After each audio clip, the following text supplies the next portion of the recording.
Hello, I have a few parcels to open today. This is a mixture of things which I spotted on the Amazon Prime days, which were really good prices. Something that I've fancied trying out for a while now but has been out of stock. And a couple of other things that I wanted to try out. First of all, I'll open everything and then I'll try swatching them out and playing with them. The first thing then are these Carbothello pastel pencils. I've got a few Derwent pastel pencils which I was given, but I've seen so many people using these Stabilo Carbothellos online that I've wanted to try them out for a while. I'd been a little bit put off because I know some of the colours aren't very light fast, but when I saw them on the Amazon Prime days, I thought it would be worth trying them out. I think I got this tin for just over £20.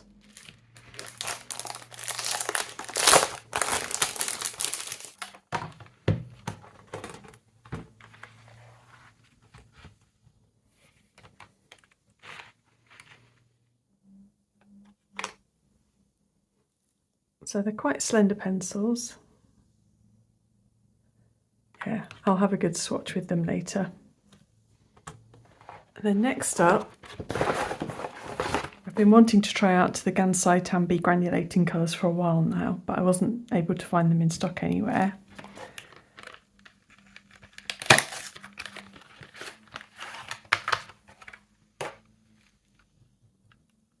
So I'm quite excited to give these a go. They look pretty much the same in the pans, but I know that they produce quite bright, varied colours. And then I'd seen these online. These are Stabilo highlighters, but rather than being in neon colours, these are kind of in autumny colours. Well, they're called nature colours. I like the idea of using them maybe like I do with watercolour markers as backgrounds for sketches. And then these have been around for ages. They're Himi Gouache paints. I've got some lovely professional gouache paints, so the Winsor & Newton and some Holbeins. I adore the packaging of these and the fun colours, and although I don't think they're as good quality, I think they'll be really fun for sketchbook stuff.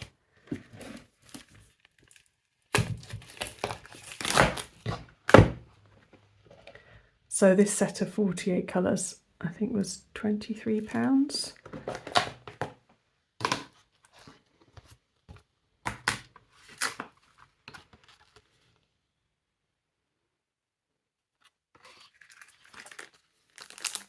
I didn't know it came with brushes as well.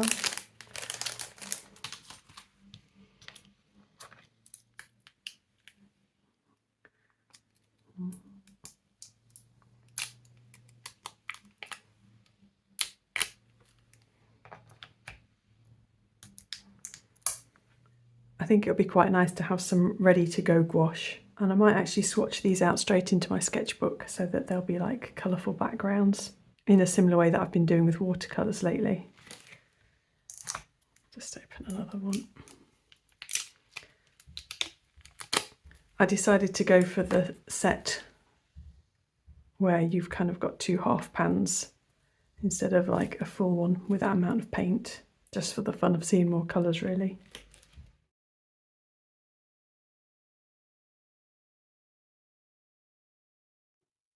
And then my last package is from Jackson's. I tend to put things into a Jackson's basket as I go along, and then when there's enough in there that I don't need to pay postage, I'll go ahead and order it. So some of these things have been in for a while, and then there was a new product which I wanted to try out. Well, new to me. So these two are just replacement products. I've got my Holbein Artist Coloured Pencil in soft white. I think this is about my third one now. And then this is Caran Luminance Dark Phthalo Cyanine Green. That's my last one. It's getting a bit stumpy now.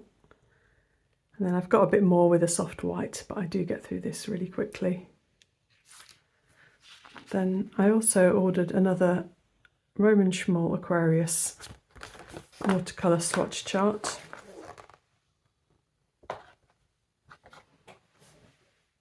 I've got an older one, but I think it's pretty outdated now.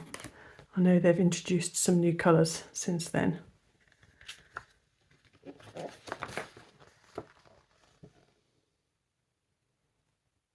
So it's always nice going through and seeing what there is.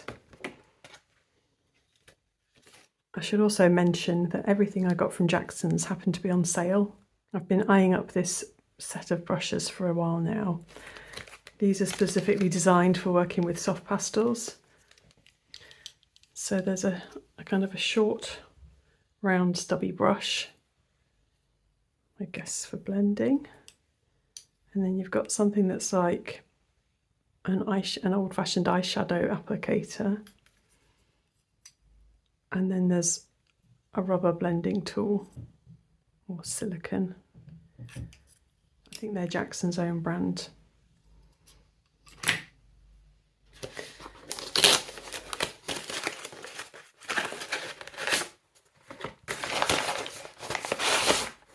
So these I'm very excited to try out. I've got quite a few soft pastels, but I've never tried Schmincke soft pastels. And I've finally bitten the bullet. These were on offer too. And I've picked out a few colours which I think I'll enjoy for landscapes.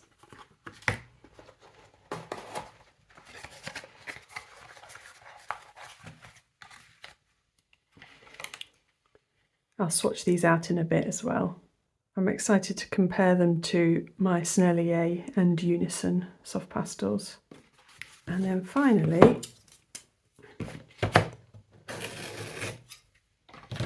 I know one thing in this box. Oh yeah.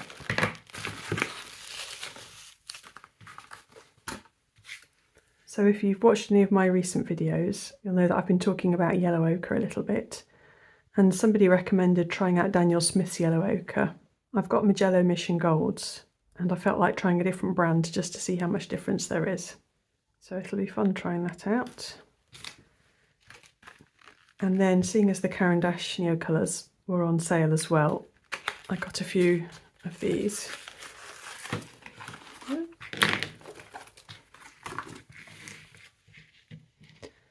So I've got a replacement for my Neocolor 2 Light Olive. This is one of my favourite colours from them. This is my current Light Olive. It's still usable, but I thought I might as well get one while I can. And then I got a replacement Neocolor 2 White. I've never had this colour before. This is Chinese green in the Neocolor 2. I thought I'd try it for kind of highlight colours in foliage. And then I've got a Neocolor 1 White, and I've bought this as a resist colour. I actually already own this as part of the set of 30 Neocolors, but as part of my ongoing craft room clear out, whilst I enjoy trying out new products, I'm also quite good at selling on art materials that I just don't use that much anymore. And I've decided to sell my Neocolor 1 set of 30. And the white is the one colour that I wanted to hang on to, or make sure I've still got one of. So let's do some swatching. I'll use some Canson XL watercolour paper for my swatching. I'll take a look at these Stabilo Nature Colour highlighters first.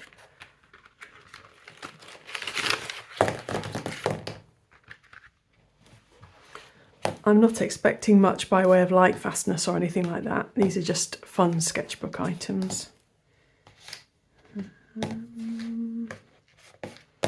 What order should we put them in?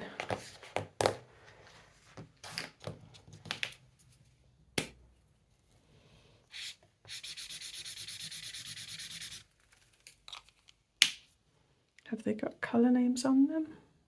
There aren't any colour names on the package. All it says here is Sienna Mud Green Umber. So I don't know what the others are called. I guess it might say online somewhere. All it says is that they're water-based ink.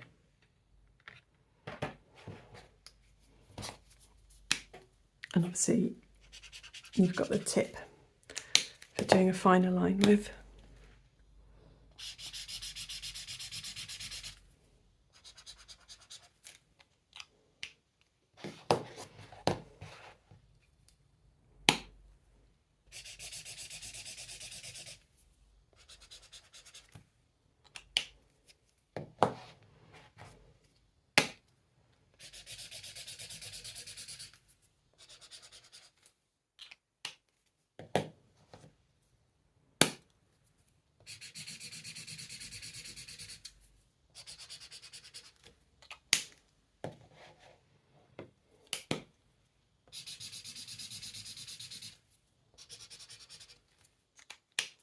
So these are lovely muted colours. They kind of remind me of the Derwent drawing pencil set. Those kind of colours. I think they'd fit in well with. Lovely. Next I'll try out the Gansai Tambi Granulating colours.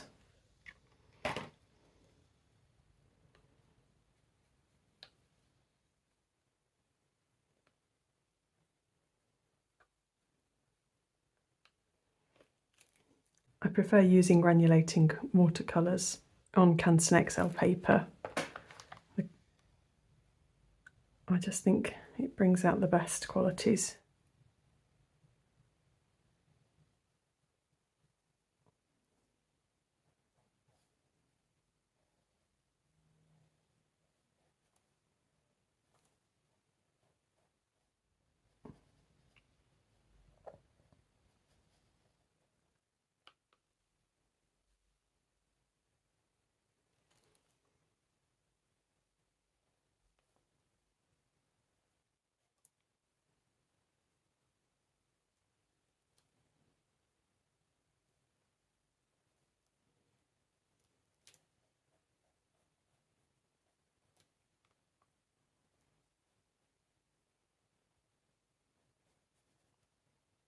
So the Gansai Tambi paints tend to be more opaque than watercolour, but not as opaque as gouache. Oh, this one's starting to granulate nicely now.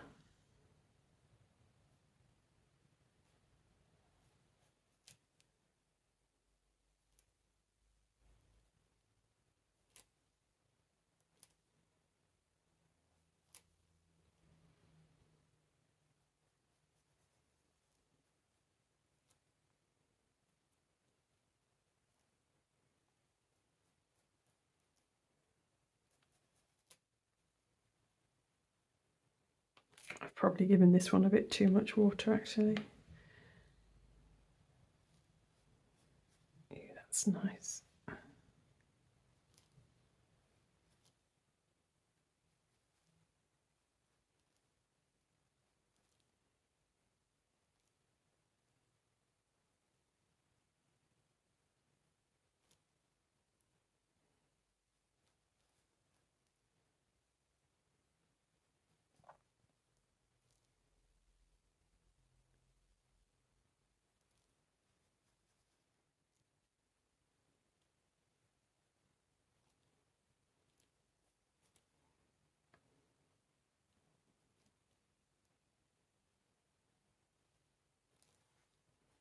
Oh, that's initially a very bright one.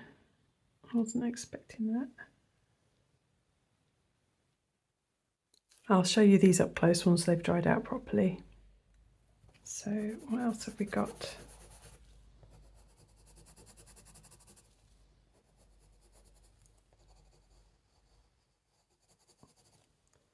This dark cyanine green I think is the most useful, well, the most used for me, dark green from Luminance. And then this is the Neocolor 2 Light Olive.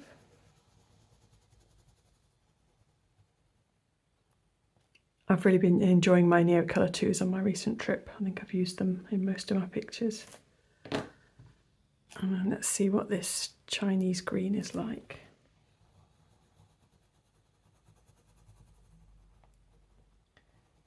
Wow, it's almost yellow.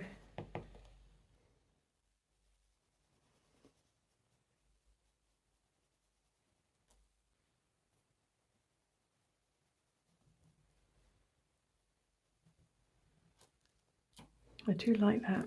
It's very bright, but there's a kind of a slight subtleness to it. I'm just keen to compare it with a couple of other things. It reminded me slightly of a Gallows Fig Green, although it's more yellow than that one. And I'll just compare it to the Neocolor 2 Lemon Yellow.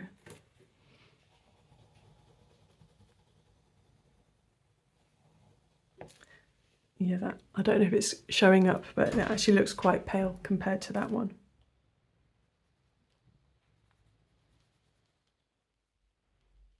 There's definitely more warmth in the Chinese green. So now the Kuretake are mainly dried out. I'll show you those up close.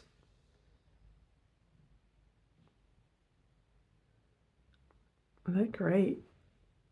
And this one looks like copper and patina.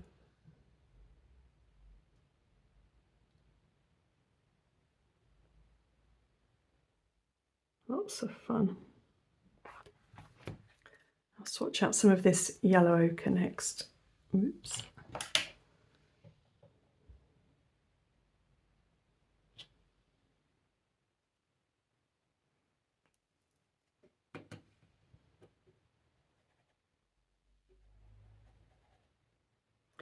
Oh, I think this is quite a bit browner than the Magello Mission Gold one.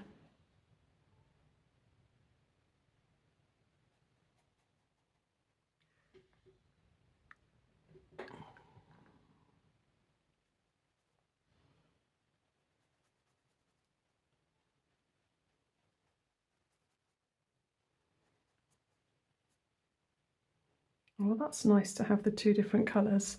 So the Magello Mission Gold one is a lot more yellowy, and I'd say smoother looking. The Daniel Smith one seems to be granulating. It's a lot more reddish. This actually reminds me more of a raw sienna colour. I'm just getting at my Sennelier raw sienna that it reminded me of.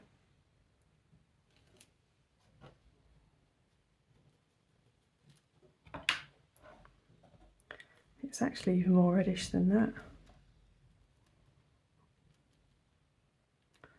Interesting. If I show you up close, you can see the granulation in the Daniel Smith yellow ochre. So next up, I'll open all of these.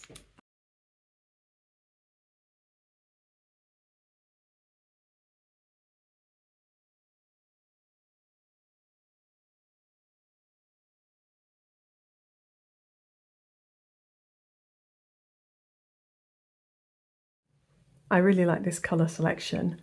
I looked at a few of the different sizes because they were all on offer, but I picked this one out because it's got a few like really light blue, light salmon, some other good light colours, plus it had some good dusky colours like these ones and these ones, and then it had a couple of greens that I really liked.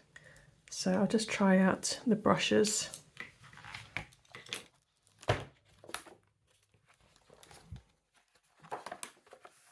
I'll do some swatching in this Pith Oroblanco Sketchbook, and it can either be an underpainting or, well, whatever really. I think regardless of what the actual quality of the paint's like, the packaging and these brushes are absolutely gorgeous.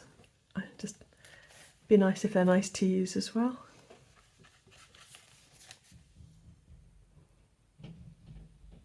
There's a little bit of separation in some of them, but nothing too bad.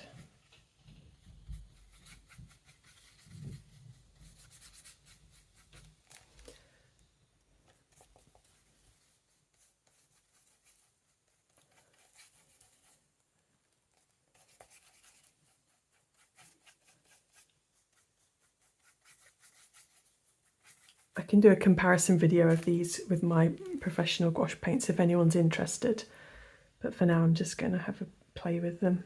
I'm not worrying too much about the opacity of them all and stuff like that.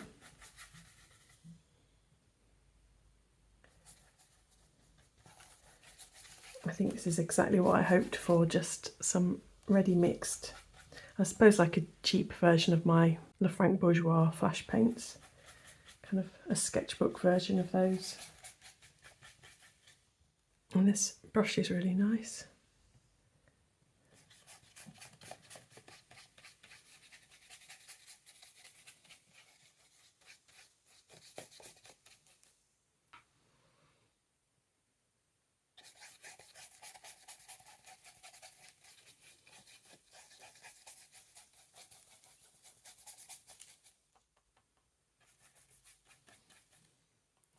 Some of them seem firmer in the pots than others.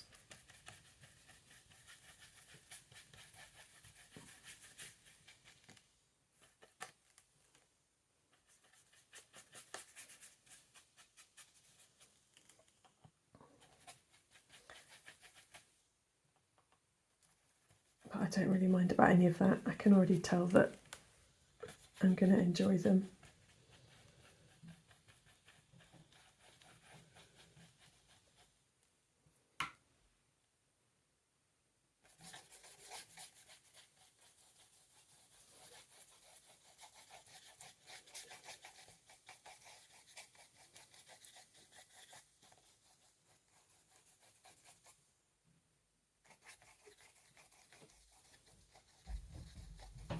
I think I'll just carry on. This is great fun.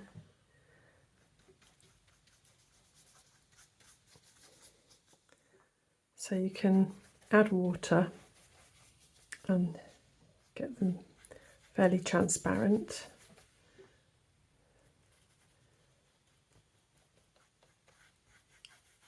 And then without very much water, they're very thick.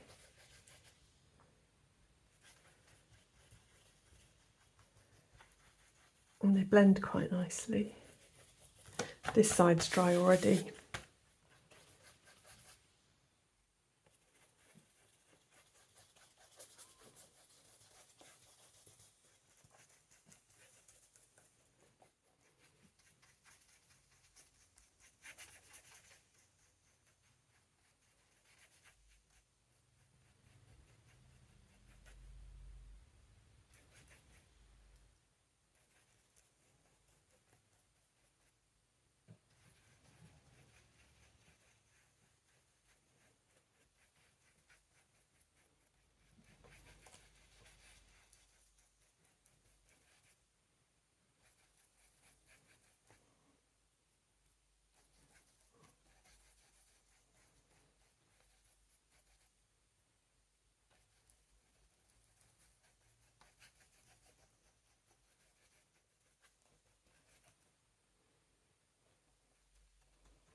That's a slightly more transparent one.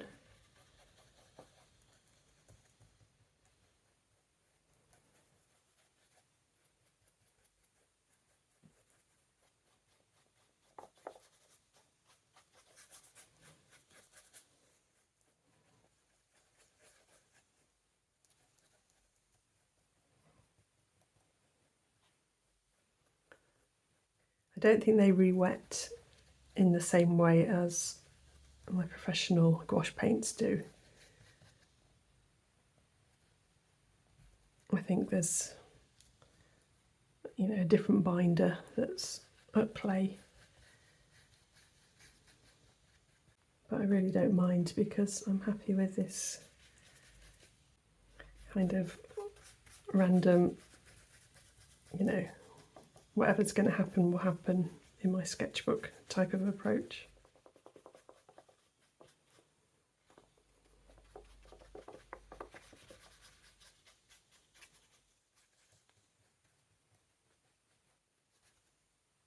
Oh, that's a lovely thick one.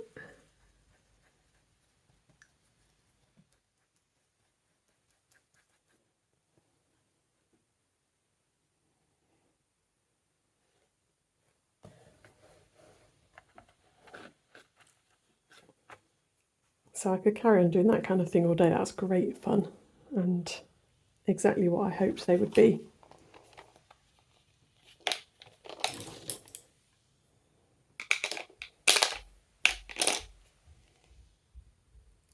Great. I've put the mixing tray in upside down so that any paint goes onto the mixing surface rather than the bottom.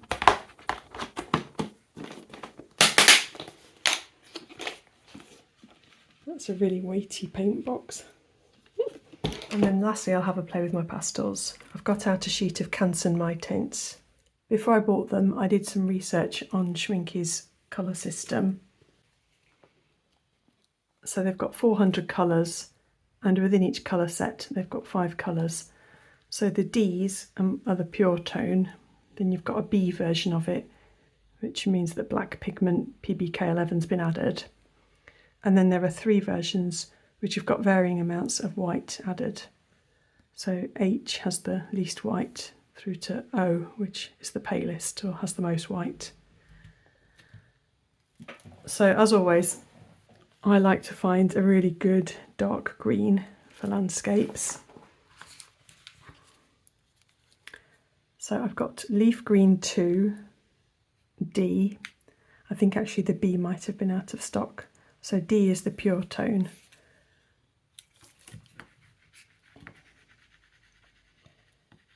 So it's a very powdery, soft pastel. It almost feels kind of damp rather than dry. It's very smooth. And then this is B, so the black, the darkest version of May Green.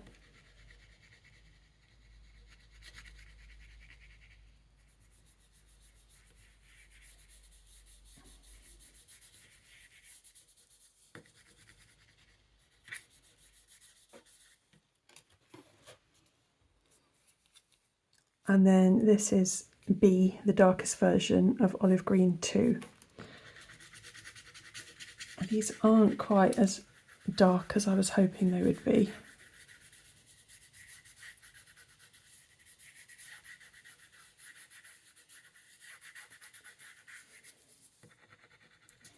I did want to get the guide for them, the full colour chart, but it was out of stock at Jackson's,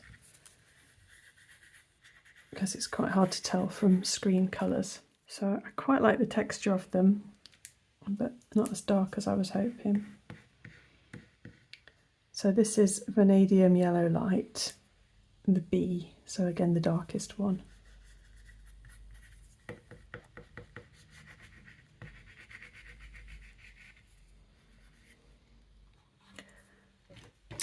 I should try out my new brushes, see what they do.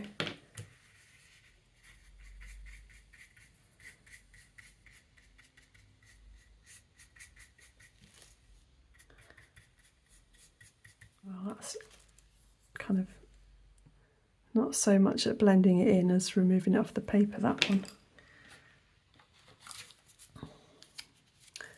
This is Caput Mortem Deep, and this is B, the darkest one. Wow, that's super crumbly. I'll just try this makeup applicator.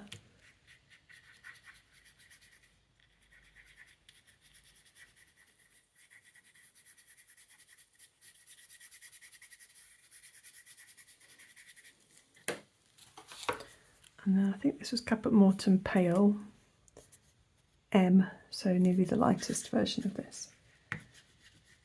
Oh, that's nice.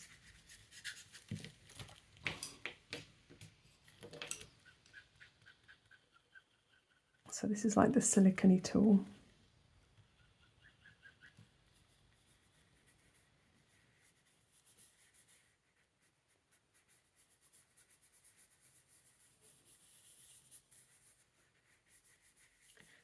Then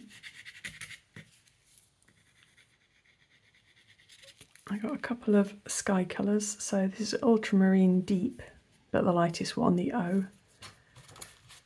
And then Ultramarine Deep, the H.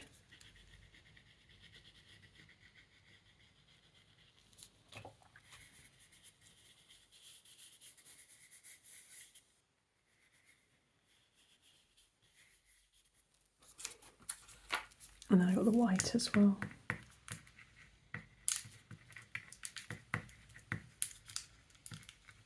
Whoa, super crumbly.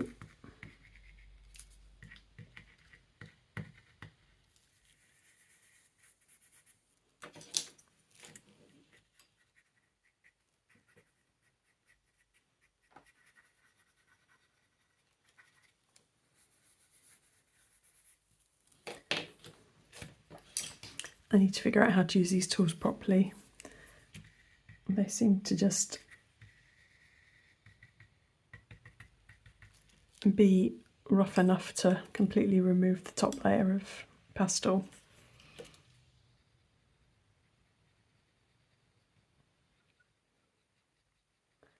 This one seems like it'd be more useful for blending very small scale areas without removing it. This is the silicone one.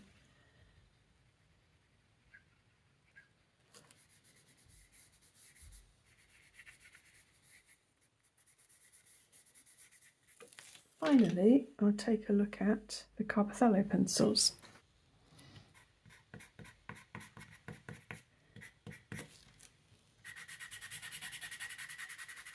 They seem a little bit softer possibly than my Derwents.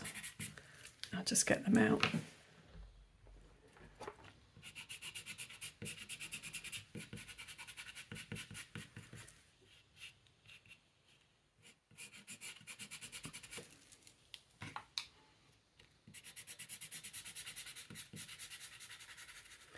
Yeah, a little bit softer, not a huge difference. Let me compare the greens.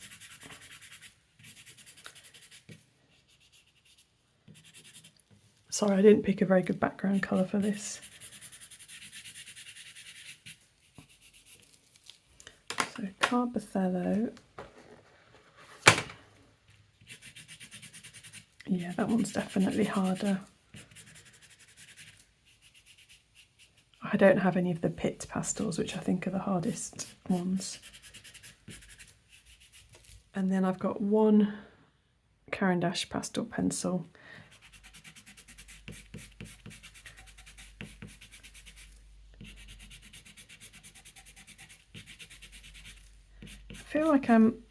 I feel like these are soft, but I'm still having to push quite hard.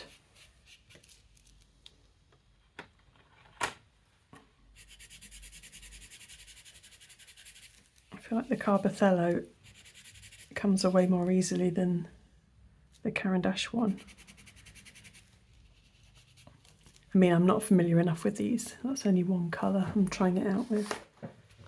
Let's see how they go over the top.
Yeah, they're very pleasant to use, nice and soft.